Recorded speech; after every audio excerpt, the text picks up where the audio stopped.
मैंने आज एपिसोड आप देखा पाइबे जबरदस्त सीन आप देखा पाइबे आज तेसिका जिते देखुची तिरनाली फोटो न्यूज पेपर में बाहरी एत तेसिका जानवा चाहती दीदी तिरनाली फोटो कहीं न्यूज पेपर में बाहरी किंतु ए कथा को सरस्वती बुझी नि आ सरस्वती समस्त सामने चालाकी देखी निज शाढ़ी में निआं लगे दिखती आ समस्त सामने चित्कार कर कहती अरे बचाओ मो शाढ़ी में निआं लगी जाइए आउ ए कथा को महेंद्र बुझीपारती आ महेंद्र चालाकी सहित समस्त सामने चित्कार कहे अरे बचाओ बचाओ सरस्वती को बचाओ अरे कार्तिक कौटी पानी अच्छी जल्दी नहीं के आसे आ कार्तिक जिते पानी आनी सरस्वती को कान में निआं लिभंती ए समय तेसिका कहते बापा ए तो मो दीदीर न्यूज पेपर रे फोटो आसीथिला किंतु एबे ए पेपर तो जलीगला आठार एक शुणी भवानी जाणी नियंते जे सरस्वती जाणी शुणी ता शाढ़ी में निआं लगे देछि आ से कहे जे बा तुम दी जन को मानवाक पड़ो अरे सरस्वती तोते तो मानवाक पड़ो एबे भी तू तो स्वामी को माने महेंद्र को तो जाल में फसैकी रखुचु तू जमती इशारा देलु महेंद्र सेमती बुझीगले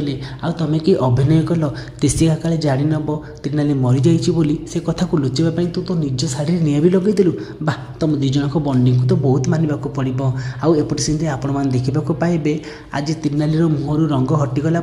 आज तेजस कहते अरे तिरनाली तमें यहाँ केमी आसिल आते समस्ते आश्चर्य पड़े आ तिरनाली कहते समस्ते शुणी रखु ये हूँ मो स्वामी जी कि मत निजे पुलिस हाथ में हैंडओवर करदेवा चाहते मो उपर टिके भी भरोसा नहीं अरे मु कौन केबे को मनीष मारिपारे एत भल पाइबा सी मो उपर सन्देह करती आ सबुठ बड़ कथा सी एबे भी भावुन जे मुझे टंका लोभर बाई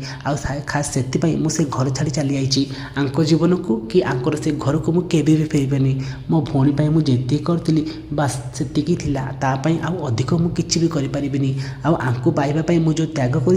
से कथा कौटी बुझे तो फ्रेंड्स एक कथा शुणी तेजस एकदम आश्चर्य पड़ती आपण कौन लगुच तेजस कौन जानीपारे तिरनाली ये मर्डर करनी बोली।